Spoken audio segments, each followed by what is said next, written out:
Welcome back दोस्तों, कैसे हैं आप लोग। फाइनली मैं आपके सामने लेकर आ चुका हूँ परवीन पाको स्कूल लाइव सीजन 2 का पार्ट 5। हाँ दोस्तों, और आप लोगों को एक बात बोलना चाहता हूँ इस पार्ट के साथ साथ कि आप लोगों को दीपावली पर बम पटाखे से ज़्यादा दूर रहें और सावधानी बरतें। और मेरी ओर से दीपावली की आपको हार्दिक शुभकामनाएं। चलिए आपके लिए मैं वीडियो स्टार्ट करता हूँ। जैसा कि आपने प्रीवियस पार्ट में देखा था कि हेना न्यूज़ देख रही होती है और न्यूज़ में उसे पता चलता है कि पाको इस वक्त मिस्सो के पास नहीं है, यानी वो मिस्सो की अब हेल्प नहीं कर सकती और वह इस बात का पूरा फ़ायदा उठाएगी और वो ऐसा ही करती है।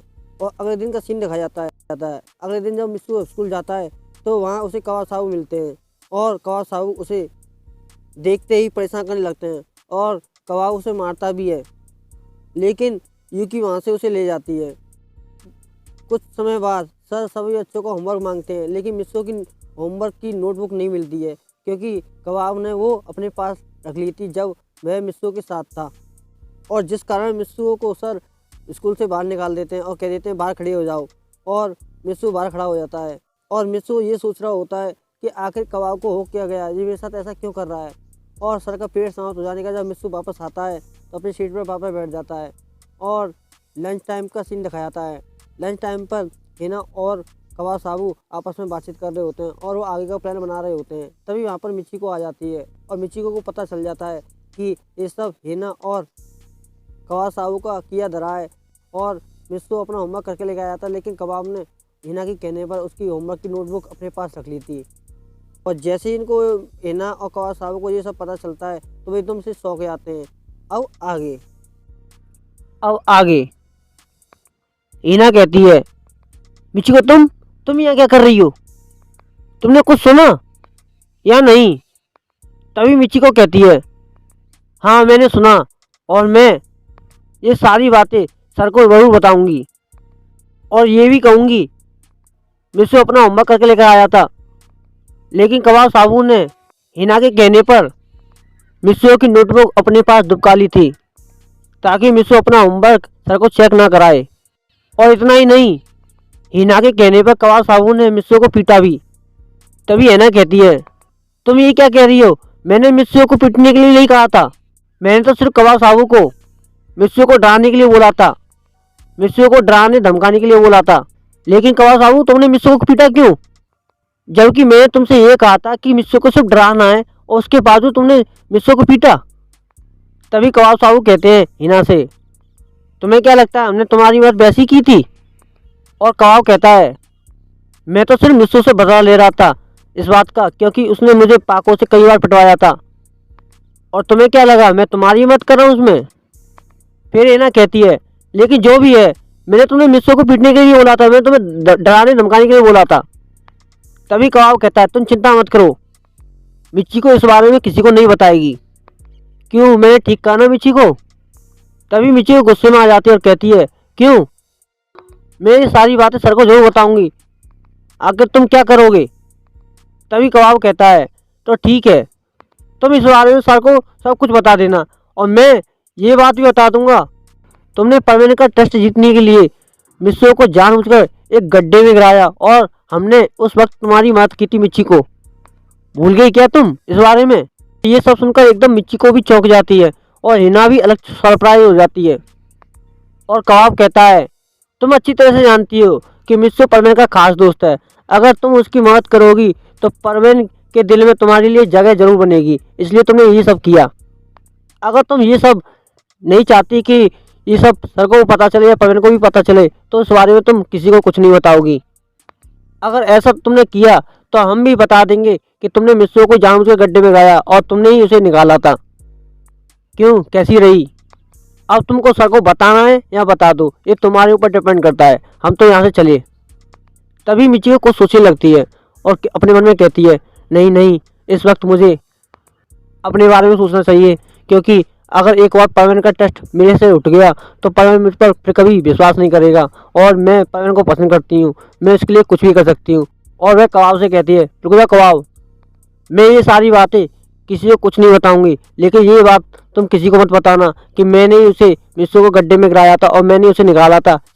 और ये बात सुनकर कबाब अपनी जगह पर रुक जाता है और पीछे मुड़कर मिचिको से कहता है, ना तुमने कुछ सुना ना हमने कुछ सुना, अब तुम अपना काम करो, हम अपना काम करेंगे। और तभी कबाब, साबू, मिचिको वापस अपनी अपनी जगह पर बैठ जाते हैं और हिना वहाँ पर अपनी जगह पर खड़ी रह जाती है। और हिना कहती है, चलो अच्छा है, सब ठीक हो गया। मुझे लगा था कि मेरी आज सच्चाई बाहर आ जाएगी, लेकिन अच्छा हुआ सही समय पर कबाब साहू ने सब संभाल लिया। लेकिन ये मिचिको भी कम नहीं है, ये बाहर से कुछ और है, अंदर से कुछ और। बस ऐसे लोगों से तो अच्छा दुश्मन अच्छे होते हैं। और वो ऐसा ही कहकर जब वो बैठती है अपनी जगह पर और उसकी नज़र जब मिस्सू पर पड़ती है तो उसे वो देखती रह जाती है, क्योंकि वह सिर्फ उसे देखते देखते देखते देखते उसे एक मिस्सू के चेहरे में एक अलग सी मासूमियत नजर आ रही थी। और वह यूकी से बात कर रहा था उस समय, और बातचीत करते समय पर और वो कहती है अचानक से, आखिर इस लड़की की गलती क्या है, इसने आखिर किसी का क्या बिगाड़ा है जो ये सारे लोग इसके पीछे पड़े हुए हैं और उसे परेशान करते रहते हैं। और तभी उसे ध्यान आता है, अरे ये क्या कह रही हूँ मैं, नहीं नहीं ऐसा नहीं, मैं ऐसा क्यों बोल रही हूँ। लेकिन मुझे ये नहीं भूलना चाहिए कि इसी लड़की की वजह से मुझे मेरे डैड ने इस बेकार से स्कूल में मेरा एडमिशन करा दिया, जहाँ मैं अच्छी तरह से पढ़ सकती थी, अच्छी फैसिलिटी मिल रही थी। यहाँ क्या है, कुछ नहीं। और वह ये बोलकर अपनी जगह पर चुप हो जाती है। और ऐसे ही उसका धीरे धीरे लंच टाइम भी समाप्त हो जाता है और बाकी क्लास के पीरियड भी समाप्त हो जाते हैं। छुट्टी के समय पर मिस्सू अपने घर जाने वाला था और वह बाहर निकल जाता है। यूकी भी उसके साथ होती है और वो दोनों आपस में बातचीत करते हुए जा रहे होते हैं। तभी हिना भी अपना बैग उठाती है स्कूल का और वो भी अपने घर की ओर निकलने लगती है। और तभी कवाल साबू हिना के पास आते हैं और हिना से कहते हैं कि हिना कहाँ जा रही हो तुम। तो ये बात सुनकर हिना गुस्सा हो जाती है और हिना गुस्से में कहती है, तुम्हें देखता नहीं है क्या, मैं अपने घर जा रही हूँ। तो कवाल साबू कहते हैं, तुम भूल गई क्या, आज हमने प्लान बनाया था कि आज मिस्सो को एक और बार सबक सिखाने का। तो ये बात सुनकर हिना कहती है कि क्या प्लान है तुम्हारे पास, जल्दी से बताओ, मेरे पास टाइम नहीं है। तो ये बात सुनकर काव कहता है, यही कि मैं तुमको कुछ दिखाना चाहता हूँ। फिर हिना कहती क्या। फिर काव साहू हिना को लेकर एक स्टोर रूम में जाते हैं और वो कहते हैं, देखो ये, और स्टोर रूम में पेंट के डब्बे रखे रहते हैं और इन पेंट के डब्बे को उठाकर काव कहता है ये पेंट का डब्बा है और इसमें मैंने सड़ी हुई बदबू और काफ़ी प्याज और लहसुन वगैरह इन चीज़ों को मिक्स करके इसे बनाया है और इसमें से काफ़ी बदबू मार रही है। और मैं इस डिब्बे को मिस्सू के ऊपर फेंकूंगा और फिर देखना कैसा मज़ा आएगा। और ये बात सुनकर हिना कहती है, लेकिन इसमें मेरी क्या ज़रूरत है। तब कबाब कहता है, अरे तुम देखना नहीं चाहती कि जब मैं मिस्सू के ऊपर जब पेंट का डब्बा फेंकूंगा तो कितना मज़ा आएगा, तो फिर तुमको भी तो वहाँ पर होना चाहिए था ना, तभी तो मज़ा आएगा। तो ये बात सुनकर हिना कहती है, हाँ ये बात तो ठीक है, लेकिन तुमको पता है अच्छी तरह से कि मिस्सू कभी अकेला नहीं जाता उसके साथ हमेशा यूकी नाम की लड़की रहती है जो उसकी दोस्त है। और अगर वो जब तक उसके साथ रहेगी तब तक उस पेंट को उसके ऊपर नहीं डाल सकते, क्योंकि अगर तुमने वह पेंट मिस्सू के ऊपर फेंका, वह गलती से यूकी के ऊपर भी पड़ सकता है। तो ये बात सुनकर कबाब हंसता है और कहता है, तो उसमें गलत क्या है, अगर मिस्सू के ऊपर पेंट पड़ भी जाए या यूकी पर भी पड़ जाए तो हमें क्या फर्क पड़ता है इस बात से, है तो दोनों दोस्त। तो ये बात सुनकर हिना कहती है, लेकिन उस यूकी की क्या गलती है इसमें, तो जो तुम उस पेंट को इसके ऊपर डालना चाहते हो, मैं चाहती हूँ सिर्फ मिस्सू के ऊपर वो पेंट गिरे और किसी के ऊपर नहीं। उस लड़की की कोई गलती नहीं है, इसलिए तुम उसको परेशान नहीं करोगे और तुम उसके ऊपर पेंट नहीं फेंकोगे। तो ये बात सुनकर काव कहता है, ऐसा तो तुम भूल ही जाओ, क्योंकि तुम्हें तो अच्छी तरह से मालूम है कि यूकी मिस्सू एक साथ रहते हैं और जब वो एक दोनों साथ रहेंगे तो मैं मिस्सू के ऊपर भी पेंट नहीं फेंक सकता। तो ये बात सुनकर हिना कहती है, वो सब छोड़ो, मेरे पास एक प्लान है जिस वजह से मिस्सू अकेला हो जाएगा, जब उस वक्त तुम उस पेंट के उसके ऊपर फेंक देना। तो ये बात सुनकर कबाब कहता है, क्या प्लान है, जल्दी से बताओ हिना। तो हिना कहती है, मैं यूकी को किसी तरह से अपने पास बातों में उलझाकर अपने पास बुला लूँगी और जब मिस्सू अकेला हो जाए तब तुम उस पेंट के डिब्बे को मिस्सू के ऊपर फेंक देना और बाकी सब अपने आप हो जाएगा। तो ये बात सुनकर कबाब कहता है वाह क्या प्लान है, लेकिन यूकी को तुम बुला तो लोगी ना।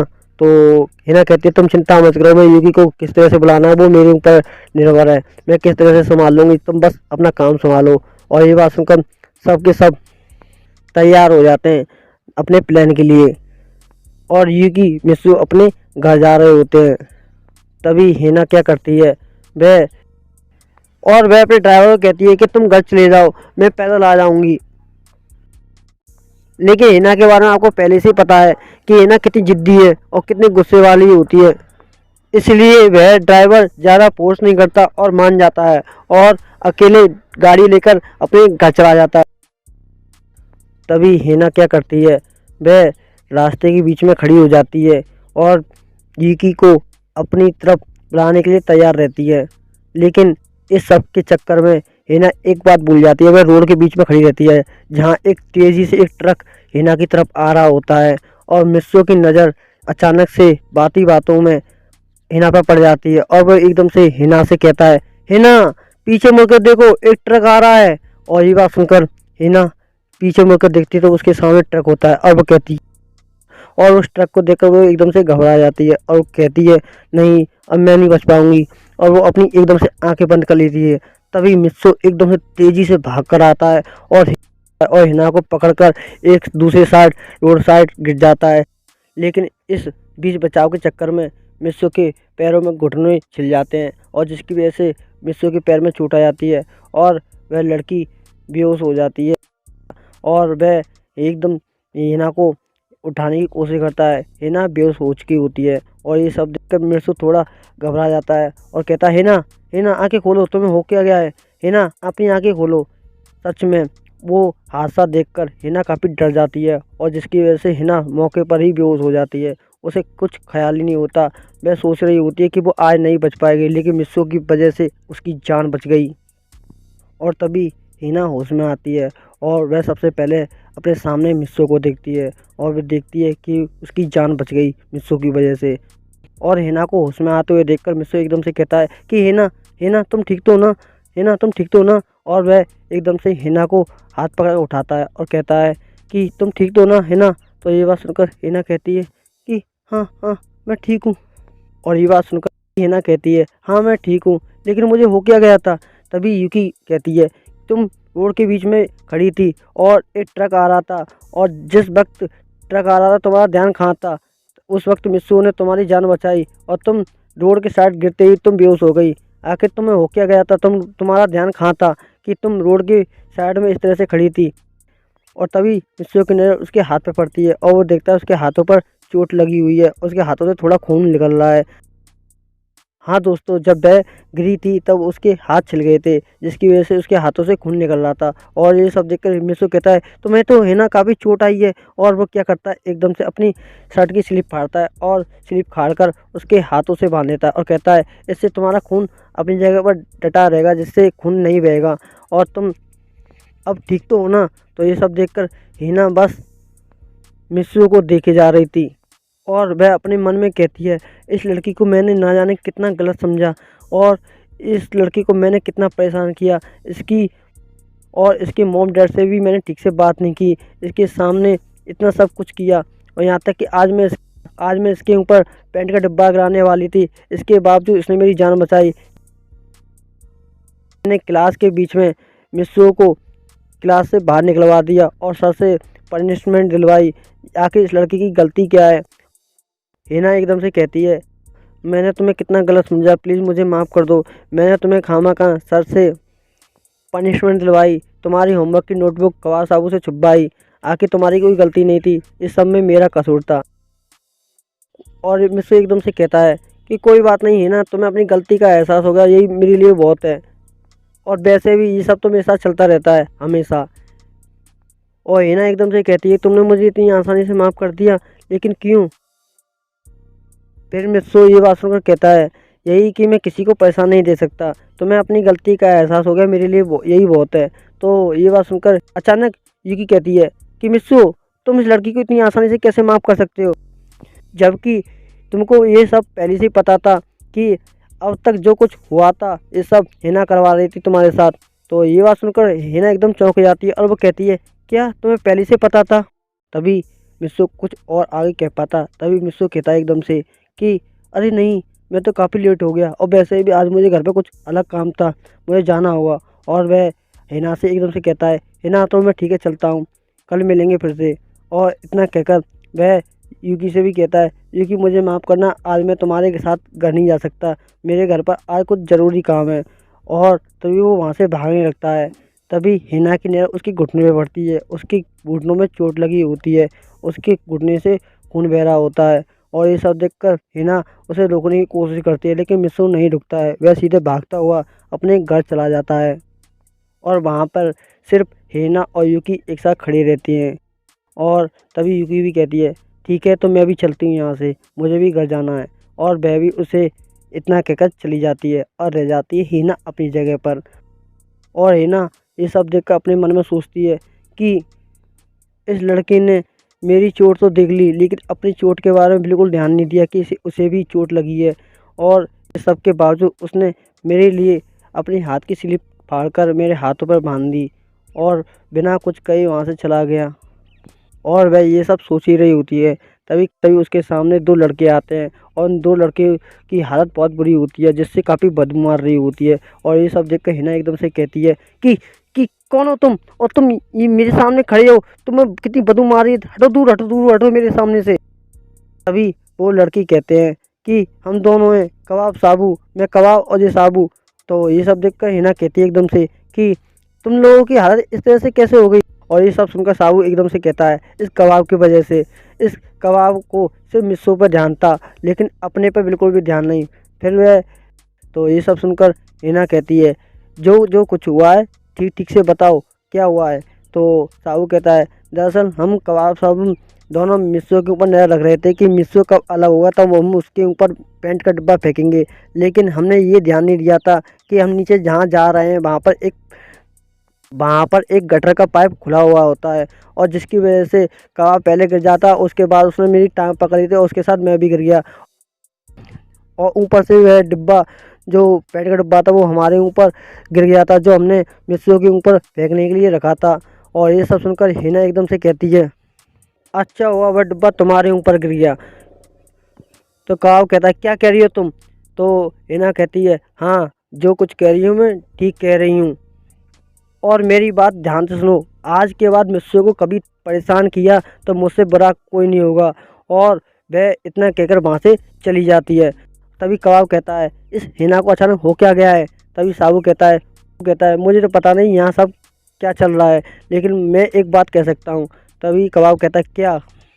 यही कि अब हिना मिस्सू को परेशान नहीं करेगी।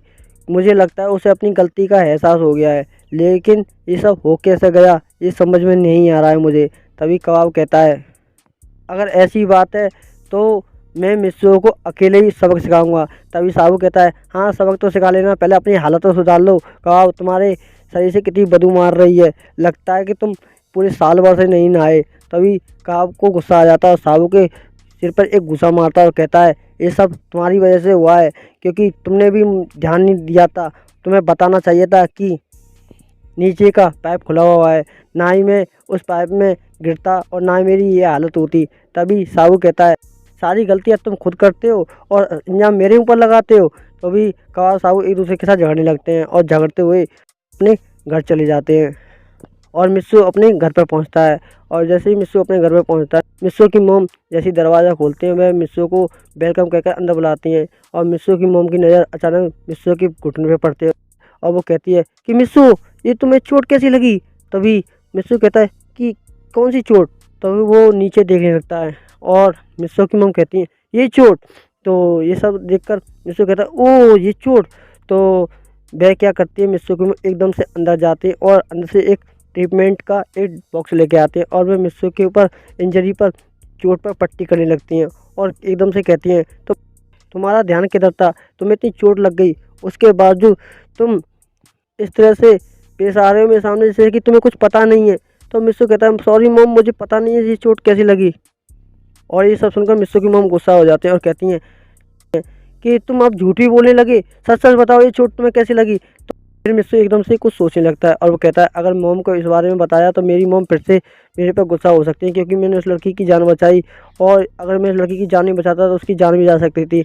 लेकिन फिर मिस्सू कहता है कि कुछ नहीं मॉम, मैं सड़क पर जा रहा था और सड़क पर एक केले का छिलका पड़ा था और जिस छिलके को मैंने ध्यान से देखा नहीं और जिस पर मेरे पैर पड़ते ही मैं नीचे गिर गया। तभी ये सब सुनकर मिस्सू की मॉम गुस्सा हो जाती है और मिस्सू की मॉम कहती हैं कि तुम अपना ठीक से ख्याल भी नहीं रखते, तो पता है तुम्हें ये कितनी चोट आ गई, तुम नीचे देख कर चलते तो तुम्हें ये चोट नहीं आती। तो मिस्सू कहता है सॉरी मॉम, अब ये सब छोड़ो, ये चोट लग गई तो लग गई। तो मिस्सू की मॉम कहती हैं हाँ तुम तो हमेशा गलती करते रहते हो और हमेशा कुछ ना कुछ बहाने बनाते रहते हो, तुम झूठ बोल रहे हो, ये सब मुझे अच्छी तरह से पता है। और ये सब सुनकर मिस्सू एकदम कहता है मॉम मैं झूठ नहीं बोल रहा हूँ, ये बात सच है, मैं केले की छिलकी की वजह से गिर गया। तो मिस्सू की मॉम कहती हैं ठीक है लेकिन आगे से ध्यान से चलना नीचे देखकर। तो मिस्सू कहता है हाँ मॉम। और फिर मिस्सू क्या करता है, वह ऊपर वाले कमरे में चला जाता है, अपने बैग को टेल पर रख देता है और वापस अपने बेड पर लेट जाता है कुछ देर के लिए आराम करने के लिए। और ऐसे ही धीरे धीरे शाम हो जाती है और धीरे धीरे ड्यूटी का समय आ जाता है। और ड्यूटी के समय पर एकदम पायन और बूबी अचानक उसके घर पर आ जाते हैं और कहते हैं मिस्सू से मिस्सू चलना नहीं है क्या, मैंने तुम्हें 15वें बैच पर कॉल किया था लेकिन तुमने आज भी कॉल नहीं उठाया। और एकदम मिस्सू को ध्यान आता है और वो कहता है अरे नहीं, मैंने अपना 15वें बैच तो इस डिब्बे के अंदर रख दिया। और ये सब सुनकर पायन एकदम गुस्सा हो जाता है और उसी तरह से ये चैप्टर यहीं समाप्त हो जाता है। नेक्स्ट पार्ट में आपको जल्दी लाने की कोशिश करूँगा। Okay good bye sayonara.